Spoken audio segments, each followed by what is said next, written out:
Just 3 days after the wedding, my son-in-law showed up at my place with a notary. "We just sold this house. You're moving to a retirement home." His smug smile promised a quick victory over the old man, but I calmly replied, "Great, let's stop by the police station first. They're very interested in what I sent them about you." Those words changed everything. Before we continue, please subscribe to the channel and write in the comments what time it is where you are now. Arthur, Clara, and I need our own place to start our family properly. Julian leaned forward, his wineglass catching the restaurant's dim light. "Your house would be perfect for a young couple." The words hit me like ice water. I set down my fork, the wedding cake still sweet on my tongue turning bitter. 3 days. We'd celebrated their marriage 3 days ago, and now this? "Julian, that's my home." My voice stayed level, but my hands found the edge of the table. "I built it with my own hands 30 years ago." Clara shifted between us, her new wedding ring catching the candlelight. The Cypress Room's intimate booth suddenly felt suffocating. Other diners laughed at nearby tables, oblivious to the bomb that had just exploded at ours. "But you're just one person in such a large house." Julian's smile never wavered. "It's not practical. And at your age, wouldn't you prefer something more manageable?" At my age? 69 wasn't ancient, but Julian spoke like I had 1 foot in the grave. The champagne flute trembled in my grip. "We'd take such good care of it," he continued, reaching across to touch Clara's hand. "Think about it, your grandchildren playing in those rooms someday." Clara's eyes darted between us. "Dad, Julian, please don't fight. It's supposed to be a happy day." Happy. I'd written a $20,000 check for their wedding reception. The flowers from the ceremony still sat wilted in the center of our table, petals browning around the edges. "Julian," I straightened in my seat. "At my age, I'm still strong enough to make decisions about my own property. You can stay for a few days while you find your own place."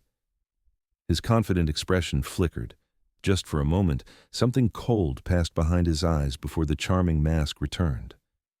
"Of course, Arthur, I understand completely." But his tone had sharpened. "It's just that rental prices these days. And with Clara's nursing salary." "We'll manage, honey." Clara squeezed his hand, but I caught the worry in her voice. Money had always been tight for her.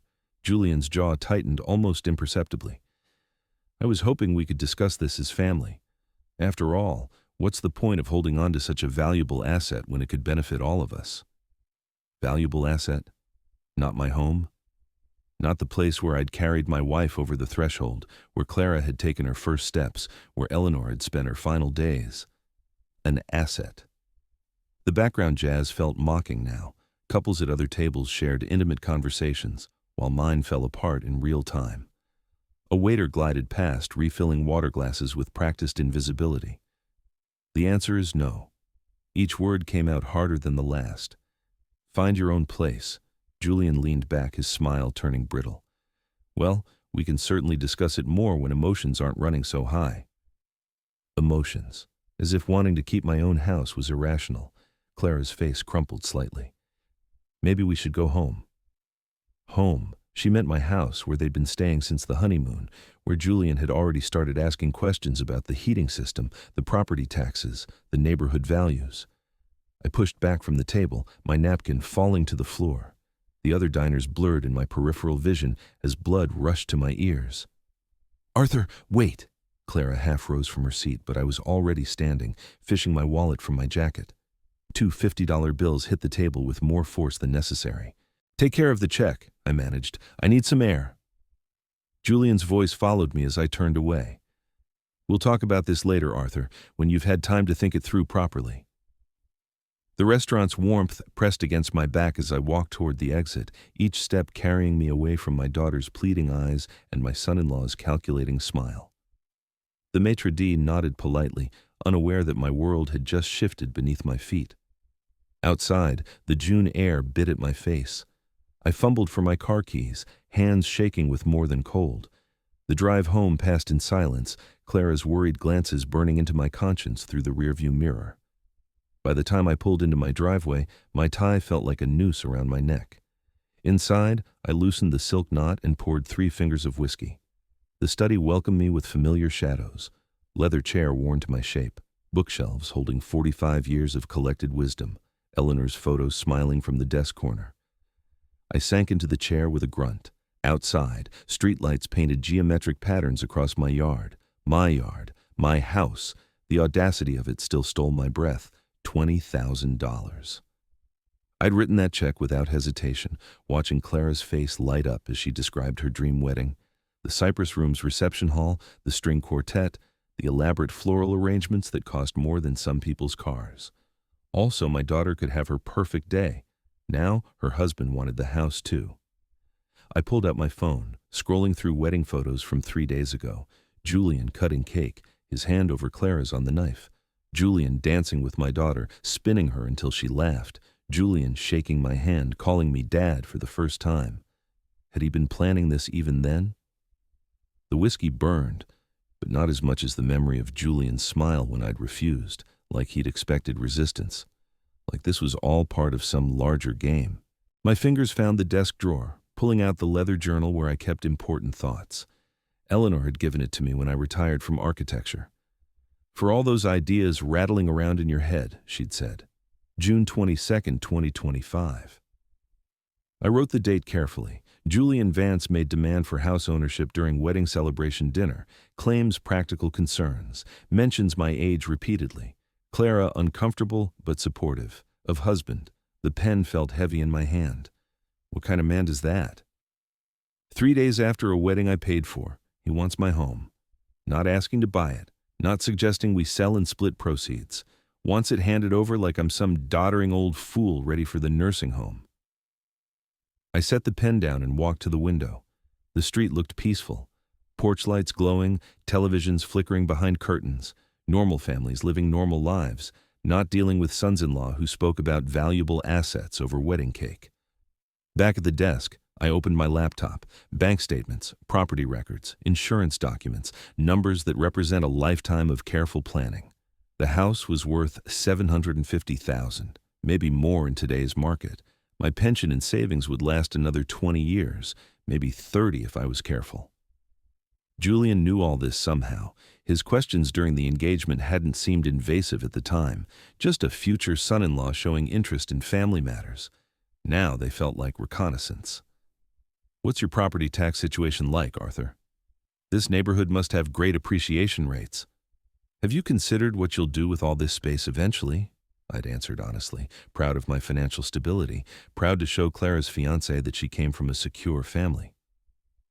Eleanor's photo caught the lamplight, her eyes seeming to watch as I worked. What would she say about this situation? She'd always been better with people than me, better at reading hidden motives. Trust, but verify, she used to say. People show you who they are if you pay attention. I'd been too happy about Clara's engagement to pay proper attention, too grateful she'd found someone after her divorce 3 years ago, too relieved she seemed settled and content. The journal lay open, waiting for more observations. I picked up the pen again. Julian Vance, 38 years old, financial advisor, claims to help small companies improve efficiency, works from home, travels occasionally for clients, never mentioned specific companies, or showed detailed business knowledge during conversations. The more I wrote, the more questions emerged. What exactly did Julian do for work? I'd never seen him in a proper office building, never heard him take business calls around the house. His income seemed adequate but not excessive. Yet he'd proposed with a 2-carat ring that must have cost $25,000. I closed the journal and reached for my phone. Tomorrow I'd start asking questions, beginning with a call to Gregory Shaw. My lawyer had handled Eleanor's estate, knew my financial situation, understood the value of discretion. Something felt wrong about Julian Vance. Very wrong. The grocery bags felt heavier than usual as I pulled into my driveway Thursday afternoon. 2 days of restless sleep since that restaurant confrontation had left me drained, every shadow seeming to hide new threats to my peace of mind. Martin Hayes straightened from his flower bed as I stepped out of the car, his weathered face wearing the expression of a man with urgent news to share. Arthur. He crossed from his yard to mine with quick steps. I need to tell you something important. I set the groceries on my car's hood, Martin's former firefighter instincts evident in his serious tone. What's going on? Yesterday afternoon, Julian brought someone to your house. Martin glanced toward my front door, then back to me. Business type in a suit, carrying a briefcase and some kind of measuring device. My blood went cold. What were they doing exactly? Walking around the property, measuring things, taking photos. The guy was writing everything down in a notebook. Martin's eyes narrowed. Looked like a professional assessment to me. Real thorough job. The groceries suddenly felt insignificant. How long were they there? About an hour, maybe longer. Julian had keys. Let him inside too. Martin's expression showed he understood the implications. Guy spent a lot of time in your backyard, measured the fence line, took pictures of the foundation. My hands clenched into fists. Figured you knew about it. Otherwise, I would have called sooner. Thank you, Martin. This is very important information. I grabbed the grocery bags with shaking hands. Very important indeed. Inside, I dropped the bags on the kitchen counter and went straight to my study. The computer took forever to boot up, each second stretching like an hour while my mind raced through possibilities. Browser, history. If Julian had used my computer, there would be traces. The search history loaded, and my worst fears materialized on the screen. Wednesday afternoon, while I'd been at the hardware store, someone had conducted extensive research. Property appraisers, Boston suburbs, real estate evaluation services, quick house sale companies, cash buyers, residential properties. Each search term hit like a physical blow. I scrolled down, finding more. Legal requirements, property transfer, Massachusetts. Power of attorney, real estate transactions, elderly homeowner assistance programs. My hands trembled as I clicked through the visited websites, professional appraisal services, companies that promised quick sales for cash, legal firms specializing in property transfers for senior citizens. Julian hadn't just brought an appraiser to my house. He'd researched the entire process of taking it from me. The chair creaked as I leaned back, processing the magnitude of his deception. This wasn't a spontaneous request made over dinner wine. This was a calculated plan, probably months in the making. I thought about the engagement period, Julian's careful questions about my finances, his interest in my daily routines. Had he been evaluating me like a target from the beginning? My phone buzzed. Text message from Clara. Dad, are you feeling better? Julian says you seemed upset at dinner. Maybe we can all talk tonight. Talk? Julian wanted to talk again, probably to present his reasonable proposal backed by professional appraisals and legal research. I stared at the screen, evidence clear as daylight. With trembling fingers, I reached for my phone and dialed Gregory Shaw's number. This was bigger than just wanting my house. This was systematic fraud, and I needed professional help immediately. Gregory Shaw's office. This is Brenda. My hands shook as I gripped the phone tighter. Brenda, it's Arthur Fleming. I need to speak with Gregory immediately. It's urgent. He's with a client, Mr. Fleming. Can I have him call you back? Tell him it's about fraud, real estate fraud. The words felt foreign in my mouth. Tell him my son-in-law Julian Vance is trying to steal my house. A pause. I'll get him right away, sir. The wait stretched endlessly. I paced my study, the browser history still glowing on the computer screen like evidence of a crime already committed. Arthur? Gregory's voice carried immediate concern. Brenda said something about fraud involving your son-in-law? Julian Vance. I forced the name through gritted teeth. He's planning to take my house, Gregory.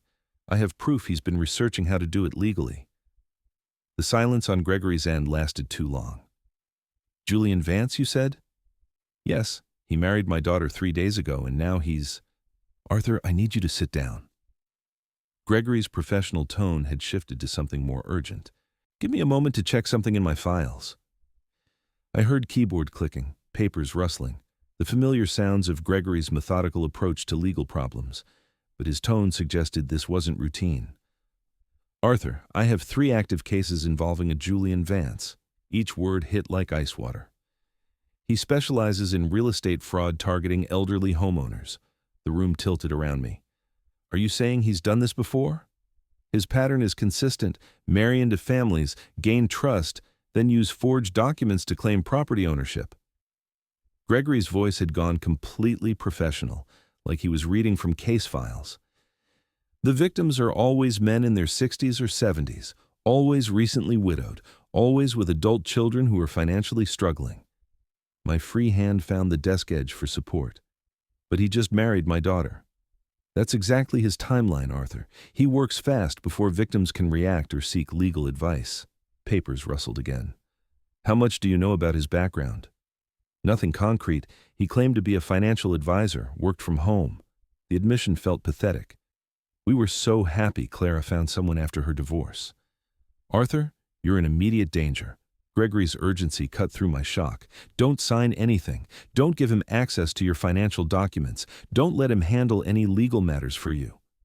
What should I do about Clara? She doesn't know what kind of man she married. First, we gather evidence, then we protect your assets. Gregory's tone broke no argument. Your daughter's heart can heal, but your life savings can't be recovered if they're stolen. I stared at the computer screen at the evidence of Julian's research. He brought a property appraiser to my house yesterday, used my computer to research the legal process. That's his standard procedure: professional appraisal, forged transfer documents, corrupt notary to validate the signatures. Gregory spoke like he was reading from a playbook. Tell me exactly what you've observed. I described everything: the restaurant demand, the appraiser visit, the browser history, Julian's questions during the engagement period. Classic pattern, Gregory confirmed. Arthur, I'm clearing my schedule. Can you come to my office first thing tomorrow morning? Bring every document related to your property: deed, will, insurance policies, bank statements. Should I call the police? Not yet. We need ironclad evidence first. Gregory's experience showed in every word. Julian is sophisticated. He's beaten fraud charges before by claiming the victims willingly transferred property and later developed memory problems. Memory problems. The implication stung, but I understood the strategy. One more thing, Arthur. Gregory's voice carried a warning. Be very careful around him until we meet. If he suspects you know his true nature, he might accelerate his timeline. I hung up and stared at my reflection in the darkened window. My son-in-law wasn't just greedy. He was a professional predator who'd chosen me as his next victim. But I hadn't survived 45 years in architecture by backing down from problems. Tomorrow, Gregory and I would begin building the case that would destroy Julian Vance's criminal career. As I reached for my safe combination, I heard Julian's laughter from the kitchen, and for the first time since the restaurant, I smiled. Let him laugh while he could. The drive home from Gregory's office felt longer than usual, his warnings replaying in my mind like a broken record. Professional criminal, systematic fraud, multiple victims. The words had transformed my son-in-law from an annoying opportunist into something far more dangerous. Julian's car still sat in my driveway when I pulled in. Through the kitchen window, I could see him and Clara sharing dinner, their conversation animated and comfortable. The ordinary domestic scene felt like a grotesque performance now that I knew the truth. I entered through the front door, calling out casual greetings. Julian's voice carried from the kitchen, warm and friendly, asking about my errands. The same voice that had demanded my house 3 days ago. In my study, I locked the door and went straight to the wall safe hidden behind Eleanor's portrait. The combination, 9-24-51, our wedding anniversary, had protected our most important document for 30 years. Inside lay the foundation of my life's work: property deed from 1995, updated will from 2024, insurance policies, investment statements, documents Julian needed to steal my legacy. I spread everything across my desk, studying each paper with an architect's precision. The house deed, stamped and notarized, worth $750,000 in today's market. My will, leaving everything to Clara. Updated after Eleanor's death. Bank statements showing retirement savings that had taken decades to accumulate. Julian had access to none of this yet, but Gregory's warnings echoed. He works fast. From the kitchen came the sound of dishes being cleared, normal married couple routines that masked Julian's predatory nature. How many other families had he infiltrated this way? How many other fathers had sat in their studies, realizing too late that they'd welcomed a thief into their homes? I pulled out my journal and began documenting everything with methodical precision. each suspicious conversation during the engagement period, every question about finances that had seemed caring but was actually reconnaissance. Arthur, you must get tired rattling around in this big house. Have you considered what you'll do with all this space eventually? Clara worries about you living alone. Every comment now revealed its true purpose: evaluation of my vulnerability, assessment of my attachment to the property, manipulation of my daughter's concern for my welfare. The safe also contained Eleanor's jewelry, including her engagement ring. 2 carats, similar to what Julian had given Clara. Where had a struggling financial advisor gotten $25,000 for a ring? I photographed each document methodically, storing copies in multiple locations. If Julian somehow accessed the originals, I'd still have proof of ownership. The architect in me understood redundancy and backup systems. My phone rang. Clara. Dad, are you okay? You've been so quiet since the wedding dinner. Her voice carried genuine worry, the same concern Julian was undoubtedly exploiting. I'm fine, sweetheart. Just tired. Julian thinks maybe we should all sit down and talk things through. Clear the air. Clear the air? Or present his forged documents and fake appraisals backed by legal research and professional preparation? Maybe tomorrow, I said. Let me get some rest first. After hanging up, I continued my security preparations, changed all my banking PINs, called my insurance company to add fraud alerts, scheduled a meeting with my investment advisor to discuss protective measures. 3 other families destroyed, Gregory had said. 3 other fathers who'd trusted their daughter's choice in men, who'd believed in family unity over suspicious caution. But I wasn't them. 45 years of problem-solving had taught me to analyze threats systematically, to prepare for failure modes, to build safeguards against worst-case scenarios. I locked the documents back in the safe and checked my watch. 9:30. Julian and Clara were probably settling in for the evening, planning their future in my house with my money. Tomorrow, I'd begin the real battle. But tonight, I had one more call to make. The bank's fraud prevention hotline answered on the second ring. First National Security Department, this is Jennifer. This is Arthur Fleming, account number 882317. I need to report suspicious activity involving my son-in-law. As I explained the situation to Jennifer, I heard Julian's laughter from upstairs, and my smile returned. Let him enjoy his last night of feeling secure. Tomorrow, his world would start crumbling, just like he'd planned for mine. 3 days of systematic research stretched ahead of me as I sat down at my computer with my first cup of coffee. Gregory had given me a list of previous victims' names, and I had 48 hours before our planned meeting with law enforcement. Julian was still asleep upstairs with Clara, giving me precious hours to work undetected. The first victim lived in Atlanta. Miriam Foster, 73, whose daughter had married Julian in October. By Christmas, forged documents claimed she'd sold her house to a cash buyer for below market value. I found her on Facebook through her daughter's profile. Recent posts showed a cramped apartment, complaints about rising rent, photos of grandchildren she could no longer visit regularly. The contrast with her previous posts, a spacious ranch house, garden photos, family gatherings, told the story Gregory's files had outlined. Julian's social media presence painted a different picture: professional headshots, business conference photos, testimonials from satisfied clients. But cross-referencing dates revealed impossibilities. Julian claiming to be in Denver consulting while simultaneously honeymooning in Atlanta with Miriam's daughter. Screenshot by screenshot, I documented the contradictions. Julian's LinkedIn showed 3 different business addresses in 18 months. His Facebook relationship status had been married to 4 different women in 2 years, each relationship lasting exactly the same timeline: quick courtship, lavish wedding, immediate housing concerns. Day 2 brought phone calls Gregory had arranged. Miriam Foster's voice shook as she described her ordeal. He was so helpful at first, she said, worried about my safety living alone. Offered to handle my finances so I wouldn't be stressed. Her words carried the weight of betrayal. One morning he showed up with a moving truck and eviction papers, said the house had been sold for my own good. David Lee in Austin had a similar story. 6 weeks after the wedding, he had papers saying I'd signed a power of attorney. The signature looked real, but I never remembered signing anything. Each conversation revealed Julian's sophisticated operation.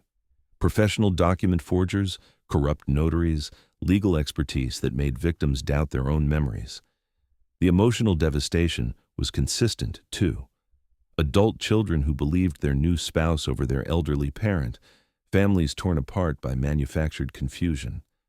By day 3, I had compiled a comprehensive timeline. Julian's pattern was invariably identical: target identification through dating apps or social events, rapid courtship of financially struggling adult children, marriage within 6 months, immediate housing concerns, professional appraisals, forged documents, and finally, the revelation that the elderly parent had agreed to sell their home. The most damning evidence came from a deleted social media post I'd managed to capture through Google's cache system. Posted 2 days after our wedding, Julian had written, "Another successful acquisition. This old man won't know what hit him.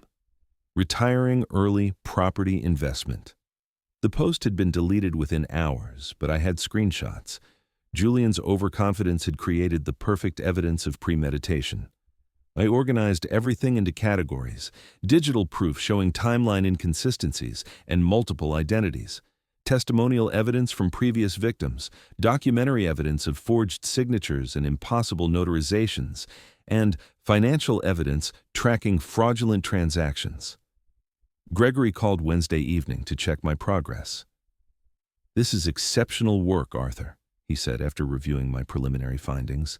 "Most victims don't discover the pattern until after they've lost everything." "What are our next steps?" "Tomorrow we meet with Detective Kate Rossi. She's been tracking Julian for 2 years, but hasn't had enough evidence for charges." Gregory's satisfaction was evident. "Your research might finally give us what we need." That night, I double-checked every document, every screenshot, every victim statement. 3 days of intensive investigation had transformed me from confused homeowner to competent detective. The evidence was overwhelming, methodical, and would destroy Julian's criminal career. As I prepared to close my laptop, one final detail caught my attention. Julian's most recent Facebook post, uploaded just an hour ago. "Exciting changes ahead. Sometimes family means making tough decisions for everyone's benefit." The timing sent chills through me. Julian was preparing to make his move, probably tomorrow when he thought I was most vulnerable. I saved the screenshot and smiled grimly. Let him try. I was ready. After 3 intense days hunched over my computer, gathering evidence against Julian, I decided to clean the house properly. The irony wasn't lost on me, preparing my home while planning to protect it, from the man sleeping upstairs with my daughter. As I moved the coffee table to vacuum beneath it, something caught the morning light. A tiny lens, no bigger than a shirt button, nestled behind the decorative ceramic bowl Eleanor had bought in Italy. My architect's mind processed the impossibility immediately. This wasn't dust or a dropped screw. Someone had placed a camera in my living room. My hands trembled as I examined the device more closely. Professional grade, motion activated, with what looked like a micro SD card slot. The installation was sophisticated, nearly invisible, unless you knew exactly where to look. Julian had been recording me. The violation felt worse than his demand for my house. This was my sanctuary. The place where I'd grieved Eleanor, where I'd made private phone calls, where I'd planned my investigation, all of it captured on digital video. I fought the urge to rip the device from its hiding place. Evidence. This could be evidence if I handled it correctly. Using a small screwdriver from my toolbox, I carefully extracted the micro SD card. My computer took forever to recognize the tiny device, each second stretching as I imagined what recordings Julian might have made. 47 video files appeared on screen, spanning 2 weeks. The earliest dated from Julian's 3rd day in my house. I clicked the first file with mounting dread. My own face filled the screen. Talking on the phone with my insurance company about routine policy questions. The audio quality was crystal clear. The video surprisingly sharp for such a small device. File after file showed my daily routines: morning coffee, evening news, phone conversations with Gregory about estate planning. Julian had been cataloging my life, learning my patterns, probably searching for information he could use against me. Then I found what he'd really been recording. File 38 showed Julian himself standing in my living room while I was at the grocery store. He was on his phone, speaking to someone with casual confidence. The old man is completely trusting. Julian's voice came through my computer speakers with crystal clarity. By the end of the month, the house will be ours. The documents are almost ready. I paused the recording, my heart hammering. Here was Julian's voice, in his own words, admitting criminal intent. The conversation continued. Simon, are you sure the notary stamps will pass inspection? Simon, a name I didn't recognize, but clearly Julian's accomplice. These elderly targets sometimes surprise you, came the reply through Julian's phone speaker. He's exactly like the others, proud, independent, but ultimately naive. Julian's laugh carried cruel satisfaction. He actually paid $20,000 for our wedding, made it so easy to look legitimate. My vision blurred with rage, every suspicion confirmed, every fear validated. The recording continued. And the daughter? Clara will never believe her precious daddy over her loving husband. She's the perfect cover. Perfect cover. My daughter wasn't his wife. She was his alibi. I copied the file immediately, creating backups on multiple devices. This single recording was worth more than 3 days of detective work. Julian's own words clearly stating his criminal intentions, naming his accomplice, revealing his complete plan. Simon Adler, I learned from further recordings, was the corrupt notary who'd validated forged documents for Julian's previous victims. Phone conversations between them laid out the entire operation. Target selection, document preparation, family manipulation, property transfer. But Julian had made one crucial mistake. His arrogance had led him to discuss his crimes in detail, never suspecting that his own surveillance equipment would become evidence against him. I stared at my reflection in the computer screen, processing the magnitude of this discovery. The hidden camera had been meant to give Julian an advantage, inside information about my defenses and daily routines. Instead, his overconfidence had handed me irrefutable proof of his criminal conspiracy. I closed the laptop and reached for my phone. This evidence changed everything. It was time to stop investigating and start prosecuting. Detective Kate Rossi had been Gregory's recommendation for cases exactly like this. As I dialed the police department, I finally felt like I was moving from defense to offense. Julian's own arrogance would destroy him. The downtown police station looked more intimidating than I'd expected as I walked through the front doors, carrying a briefcase filled with 3 weeks of evidence against my son-in-law. The hidden camera recordings from yesterday had been the final piece of a puzzle I never wanted to solve. But Detective Kate Rossi had agreed to see me immediately when I mentioned Julian Vance's name. Mr. Fleming? A woman in her 40s approached, badge prominent on her jacket. I'm Detective Rossi. Thank you for coming in. Her handshake was firm, professional, but I caught genuine curiosity in her expression as she led me toward an interview room. I have to admit, I wasn't expecting much when you called, she said, gesturing for me to sit across from her at a metal table. Most elderly fraud victims have very little concrete evidence. I set my briefcase on the table with deliberate precision. Detective Rossi, I spent 45 years as an architect. I believe in documentation. She opened my case file and began reviewing the organized folders, her eyebrows rising steadily. Social media screenshots, victim testimonies, financial records, and finally, the audio recordings from Julian's hidden camera.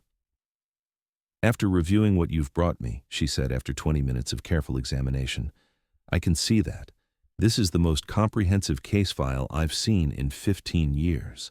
Detective Rossi turned to her computer, typing rapidly.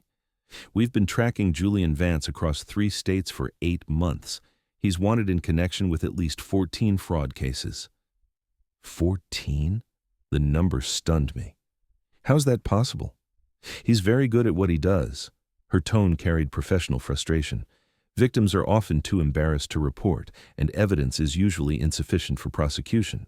She pulled up Julian's police file, showing me a map with red pins marking locations across Massachusetts, Georgia, and Texas. Each pin represented a destroyed family. Well, I'm not embarrassed, I said firmly, and I have plenty of evidence. That you do. Detective Rossi leaned forward, her manner shifting from routine intake to active strategizing. Mr. Fleming, You could be the key to finally stopping this man, but it would require your active cooperation in a sting operation. My pulse quickened. What kind of cooperation? We'd need you to act normally, let Julian proceed with his plan while we record everything for evidence. She studied my face carefully. It means letting him think he's succeeding until we have him on tape committing the crime. The idea of pretending normalcy while Julian plotted against me felt surreal. You want me to let him think he's winning? Until we have irrefutable evidence of criminal intent, your recordings are excellent, but we need him attempting the actual fraud. Detective Rossi's experience showed in her methodical approach. It's the only way to guarantee conviction. What about my safety? We'll have officers positioned around your house, response time under 30 seconds. She pulled out a small device, no bigger than a car key fob. Panic button, one press brings immediate backup. I held the device, feeling its weight. After 3 weeks of gathering evidence, the prospect of finally confronting Julian directly felt both terrifying and necessary. When would this happen? Based on your recordings, Julian mentioned end of the month. That gives us 1 week to prepare. Detective Rossi began organizing my evidence into official police folders. We'll need to install additional recording equipment, coordinate with the district attorney's office, and brief our tactical team. What about Clara? My daughter doesn't know what she's married to. Detective Rossi's expression softened slightly. Family situations are always the hardest part of these cases, but protecting your daughter means stopping Julian before he destroys more families. I thought about Miriam Foster, crying over her lost home. David Lee, hospitalized from stress. 14 families torn apart by one man's greed. Detective Rossi, what do you need from me? Everything you've given me today is a perfect start. She stood, extending her hand again. Tomorrow morning, my technical team will visit your house to install surveillance equipment. By tomorrow evening, we'll be ready for Julian's next move. As she walked me to the station exit, I felt the weight of our plan settling on my shoulders. 24 hours to mentally prepare for the most important conversation I'd ever have with Julian. Mr. Fleming, Detective Rossi said at the door, in 15 years of police work, I've never seen a victim turn the tables this completely. Julian Vance has no idea what's coming. I drove home, knowing that my quiet retirement had just become the final chapter of a criminal's career. The house felt different as I walked through the front door, knowing that within 24 hours it would be transformed into a crime scene.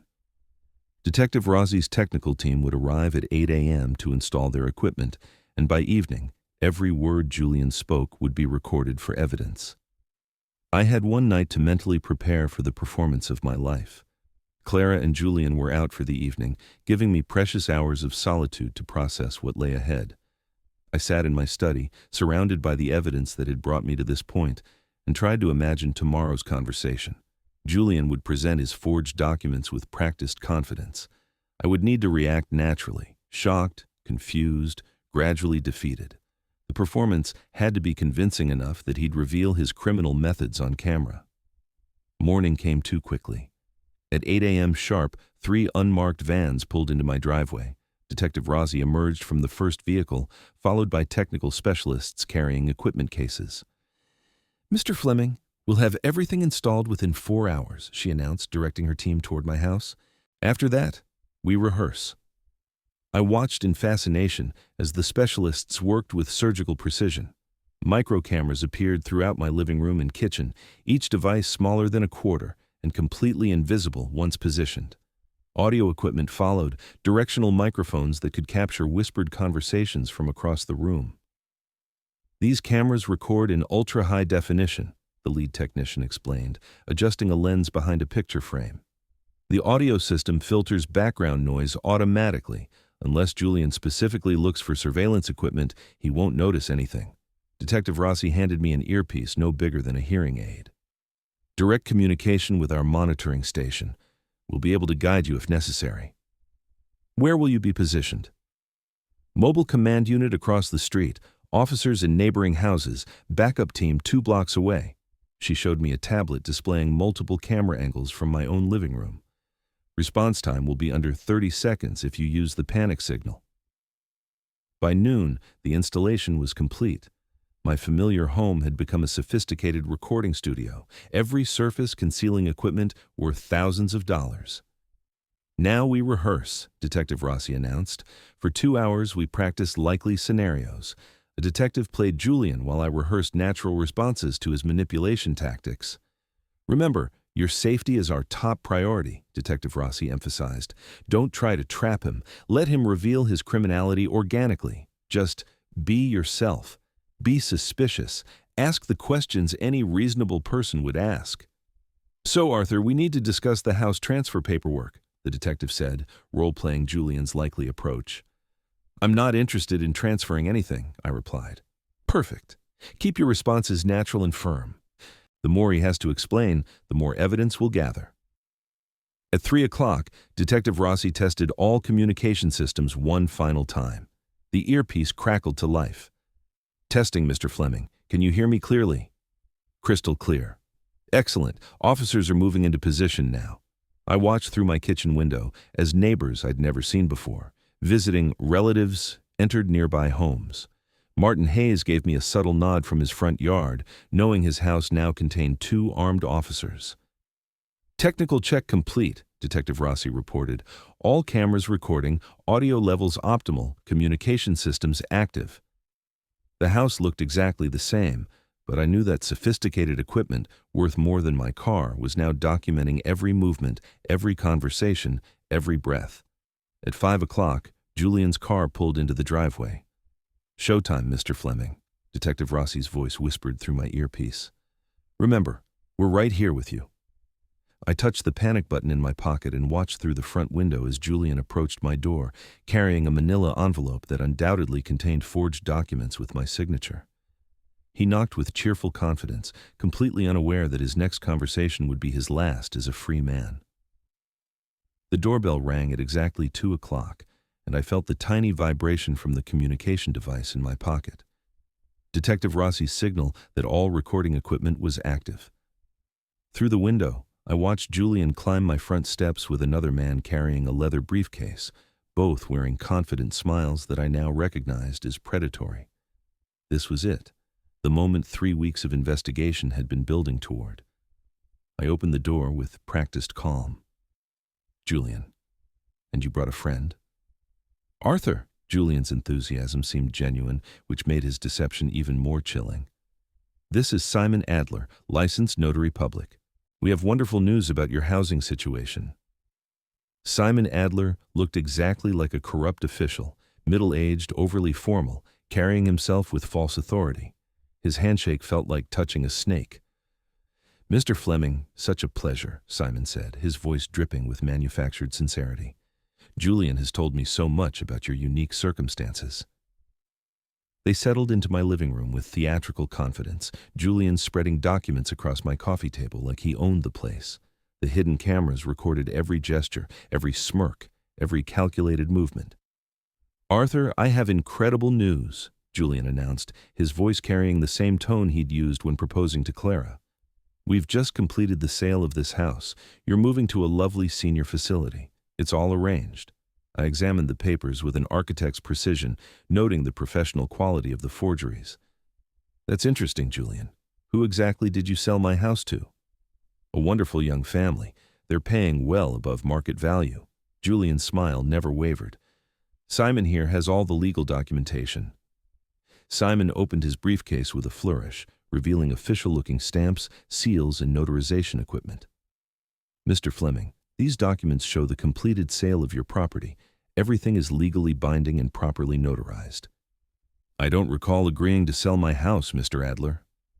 "Sometimes elderly individuals forget these important arrangements," Simon replied with practiced condescension. "The paperwork clearly shows your signature and consent." Perfect. They were establishing the entire fraud scheme on camera, using the exact language Detective Rossi had predicted. "While this is certainly unexpected," I said, maintaining my role as confused elderly victim, "perhaps we should drive to the police station first, just to make sure everything is proper." Julian's confident expression flickered for just a moment. "The police station?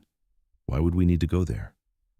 "They're very interested in the information I sent them about your previous house sales." The temperature in the room seemed to drop 10 degrees. Julian's face went pale while Simon shifted nervously in his chair. What? What do you mean by previous sales? Julian's voice had lost its confident tone. I mean your activities in Atlanta, Austin, and 3 other cities, Julian. The police have been looking for you for quite some time. Julian stood abruptly, the forged documents scattering. You're talking nonsense, Simon. Tell him these documents are completely legal. Julian, what is he talking about? Simon's professional mask was cracking. You said this was a clean operation. I mean that Detective Kate Rossi has 47 recordings of you discussing your criminal plans, Julian. I remained seated, watching their panic build, including your conversation with Simon about forged notary seals. Simon went white. Julian, you said his house was clean. You never mentioned police investigations. Shut up, Simon. Julian grabbed the documents, heading for the door. This old man is confused. He doesn't know what he's talking about. But the sound of car doors slamming outside made him freeze mid-step.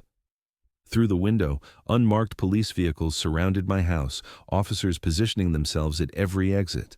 Julian turned back to me, his predatory confidence replaced by desperate fear.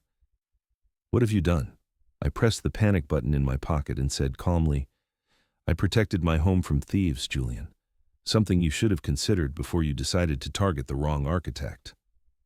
The front door burst open, and Detective Rossi stepped through with 3 uniformed officers, their badges gleaming under my living room lights.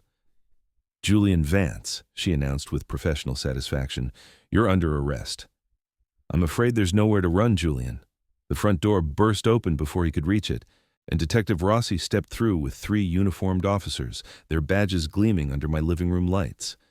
Julian stood frozen in the center of my living room, still clutching the forged documents that would now serve as evidence of his crimes.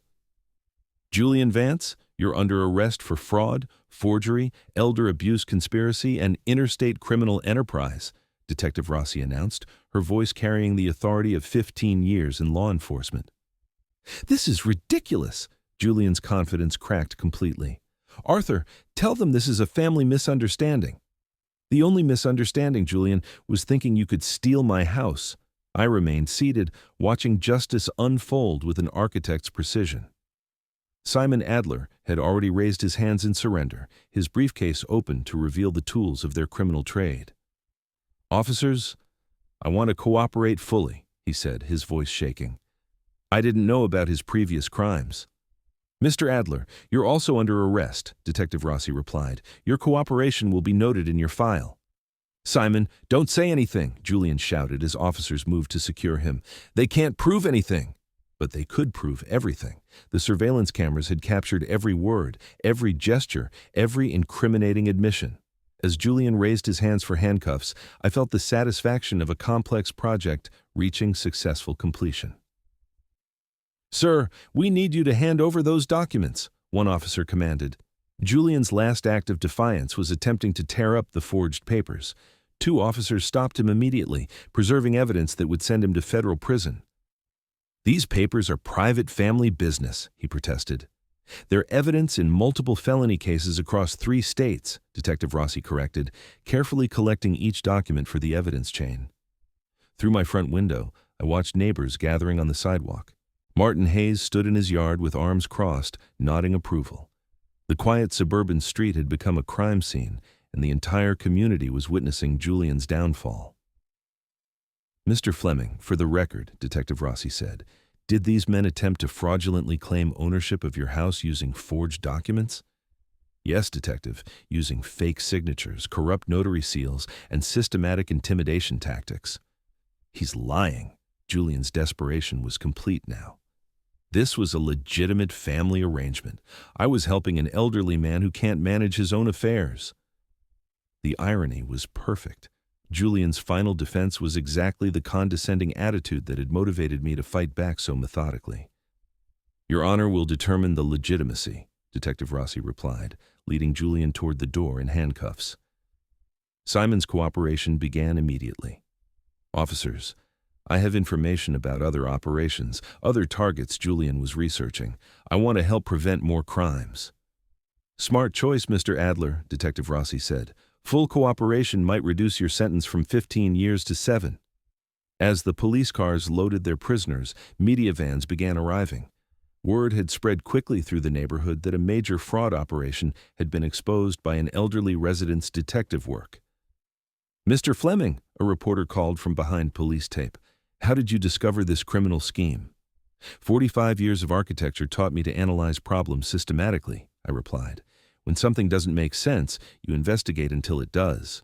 Detective Rossi returned as the crowd dispersed. "Outstanding work, Mr. Fleming. This arrest closes cases in 5 states. You've probably saved dozens of families from similar fraud." "What happens next?" "Trial in about 10 weeks. With your evidence and today's recordings, conviction is virtually certain." She handed me her card. "The district attorney will want to discuss your testimony. But this case is as solid as they come." I looked at my house, finally secure again, no longer under threat from criminal predators. The surveillance equipment would be removed tomorrow, returning my home to normal. But I would never be the same person who'd been surprised by Julian's demand 3 weeks ago. "Detective Rossi," I said, "thank you for believing an old man's suspicions were worth investigating." "Mr. Fleming," she replied with genuine respect, "you didn't just help yourself. You stopped a career criminal who was destroying families across the country. That's something to be proud of." As the last police car disappeared down my quiet street, I realized that while this battle was won, the war for justice was just beginning. Julian's trial would be the final chapter in a story that started with his arrogant demand for my house. But tonight, for the first time in weeks, I would sleep peacefully in my own bed, in my own house, protected by my own intelligence and determination. 10 weeks had passed since Julian's arrest, and I walked up the granite steps of the Suffolk County Courthouse carrying the same briefcase that had helped convict him. The summer morning was warm, July sunshine warming my face as I prepared for the final confrontation. Detective Rossi waited by the courthouse entrance, and she smiled as she saw me approaching.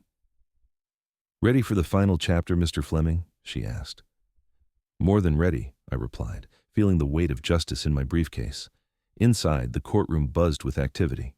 Julian sat at the defendant's table in an orange jumpsuit, his confident swagger replaced by the hollow stare of a man facing decades in prison. Simon Adler had already pleaded guilty in exchange for testimony against his former partner. But the most important sight was Clara, sitting in the front row behind the prosecution table.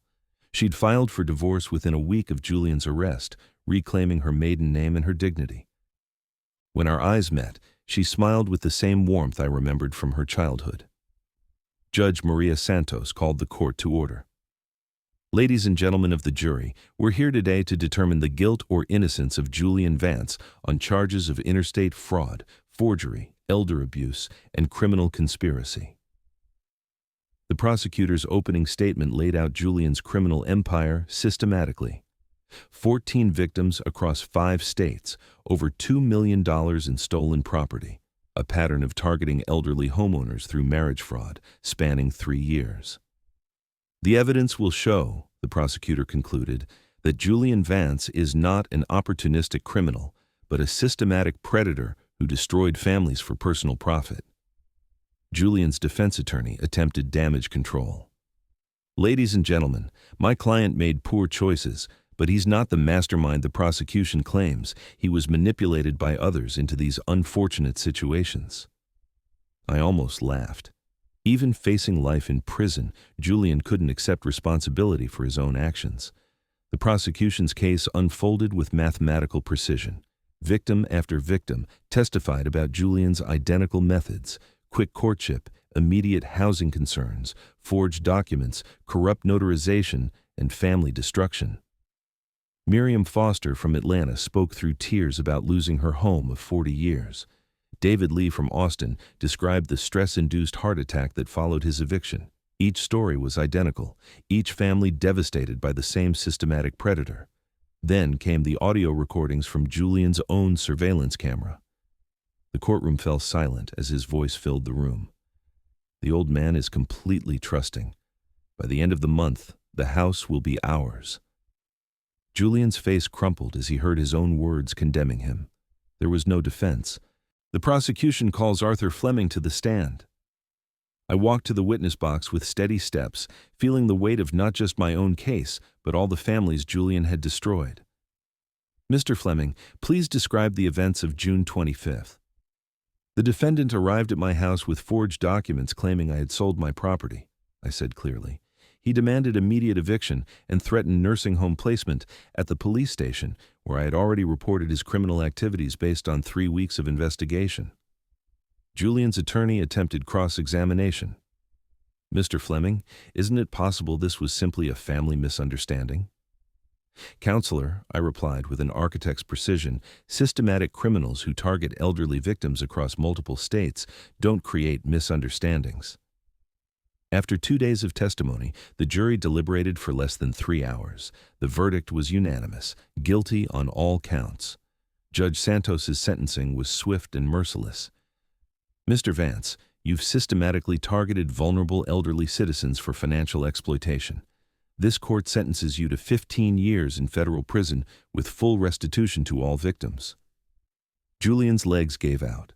The man who demanded my house 2 months ago was now a broken man facing more than a decade behind bars. Simon Adler received 7 years with possibility of parole. His cooperation noted but not excused. Outside the courthouse, Clara hugged me tightly. Dad, I'm so proud of how you protected not just yourself but all those other families. How can you forgive me for bringing him into our lives? Because you're my daughter, and you deserve someone who values the wonderful person you are. Detective Rossi joined us on the courthouse steps. Mr. Fleming, this case will be taught in police academies. You've shown that age brings wisdom, not vulnerability. As Clara and I drove home together, I learned about fraud prevention, about helping other victims find their voice, about using my architectural mind to solve problems beyond just my own. Whatever comes next, I said, I know I can handle it. At 69, I had learned that protecting family requires not just love but strategic thinking, careful preparation, so that Julian Vance would spend the next 12+ years remembering the old man who refused to be his victim. If you liked this story, please like this video, subscribe to the channel, and share your impressions of this story in the comments. To listen to the next story, click on the box on the left. Thank you for watching.